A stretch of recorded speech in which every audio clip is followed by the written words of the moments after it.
जामशोरो हाणे अमन अमान के हवाले से सुख माणण लाइ बेचैन बणिजी वियो आहे। ही साॻियो जामशोरो आहे जिते माज़ीअ में अमन शांतीअ जूं हवाऊं महसूस थींदियूं हुयूं, पर हाणे रोड तां लंघंदे बि ॾुआरीअ जे वर चढ़ी वञण जो हर वक़्तु शहरीन ऐं आम माण्हुनि खे ख़ौफ़ वराए वहे थो।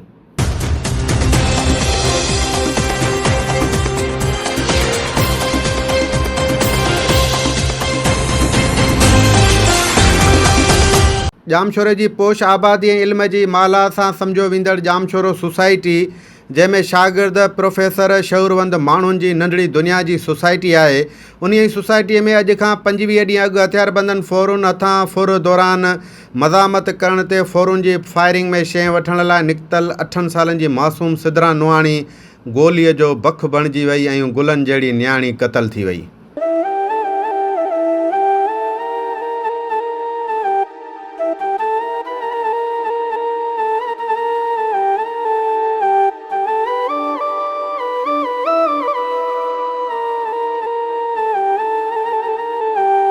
मासूम सिदरा नुआणीअ जे खून सां इंसाफ़ लाइ मक़तूल न्याणीअ जा वारिस ऐं शहरी सियासी समाज जी धुरियुनि जा अॻुवाण गुज़िरियल 20 ॾींहनि खां मुसलसल सरापा एहतजाज बणियल आहिनि। इंडसावे बुलाक करण समेत APC कोठाई वई, जंहिं ते जामशोरो पुलिस ख़ाली डटा ॾेई जान आजी कराईंदी रही। नेठि मक़तूल न्याणीअ जे वारसनि जो सब्र कमु छॾे वियो। हिननि सूमर वारे ॾींहुं 26 मई ते सीशन कोट जामशोरो खां सभिनि जी तइदाद में पैदल मार्च करे SSP जामशोरो जी ऑफिस आॾो धरणो हणी वेही रहिया, जिते न्याणीअ जे खून सां इंसाफ़ जो मुतालबो कंदे कातिल ज़ाहिर करे गिरफ़्तार करण जो मुतालबो कयो वियो।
अञा ताईं 0% की जांच आहे, का जांच कान कई वई आहे। वॾे अफ़सोस जी ॻाल्हि आहे, CS ऑफिसर आहे SSP, असां ईअं सम्झो त बादशाहनि जो शहर जामशोरो आहे, उनखे ही लिखियल पढ़ियल ऑफिसर अचे ही पुरमन बणाईंदो। पर अफ़सोस जी ॻाल्हि आहे त हिन ऑफिसर हूंदे पढ़ियल लिखियल जो हूंदे हिन जामशोरे खे कंदकोट ऐं कश्मीर बणाए छॾियो आहे।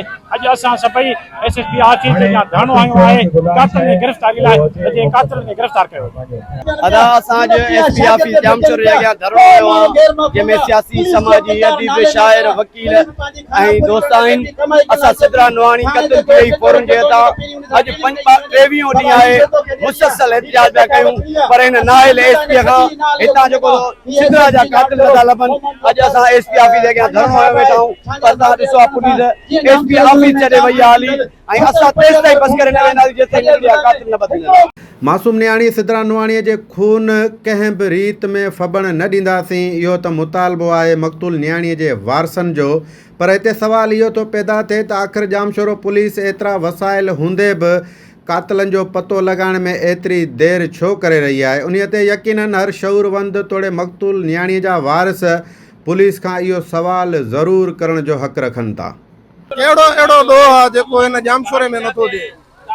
ॿारनि सां रेप था थियनि, माण्हुनि जे घरनि में गिड़नि था, धाड़ा था हणनि, माण्हुनि खे फुरनि था, चोरियूं था कनि, हर क़िस्म जो अमल था कनि ऐं हाणे गोलियूं बाणनि था। इन खां अॻ में ॿारनि खे मारींदा रहिया आहिनि। बदकिस्मती इहा आहे त पुलिस कोशिशि कंदी आहे त 2-3 ॾींहं कढिजनि, उन ते कॾहिं बि संजीदगी सां उन्हनि कमु न कयो आहे। सोसाइटी में हिकिड़ी ॿाड़ी गोली थी लॻे, 20 ॾींहं गुज़री था वञनि, ऐं जेको आहे कातिल जेके आहिनि उहे गिरफ़्तार नथा थियनि।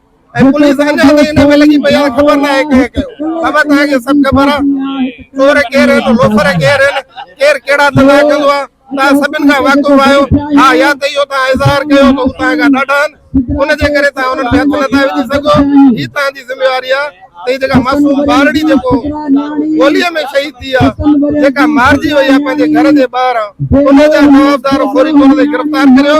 गुज़िरियल 22 ॾींहं थी विया SSP जामशोरो पंहिंजी नाअहली लिकाइण ख़ातिर मुसलसल वारसनि खे दिलासा आसरा पहिरियां असां ॾिसो जामशोरो ज़िलो तइलीमी दर्सगाहनि जे नाले सां तमामु घणो मशहूरु अफ़सोस सां चवणो थो पए हितां जी इंतिज़ामिया जे मार्फत हींअर तव्हांखे आइस उहो हर क़िस्म जो नशो तव्हांखे इन्हनि सॼे शहर में मिलंदो। गुज़िरियल 22 ॾींहं पहिरियां मासूम सिद्धराज खां घर खां ॿाहिरि पंहिंजे दुकान ते शइ वठण जे लाइ निकिती अफ़सोस सां चवणो थो पए उते फोरन सरेआम उनखे गोली हणी उनखे क़तल कयो।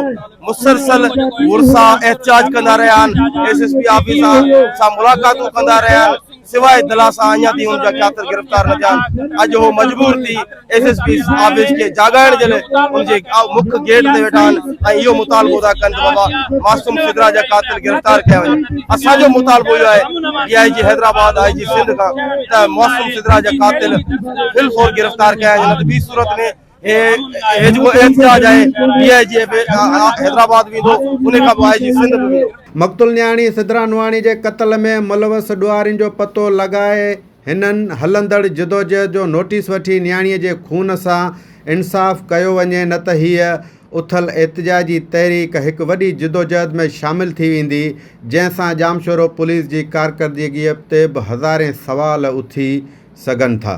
कैमरा टीम सां गॾु धणी बख़्श बारी जो सिंध अफेयर डिजिटल जामशोरो।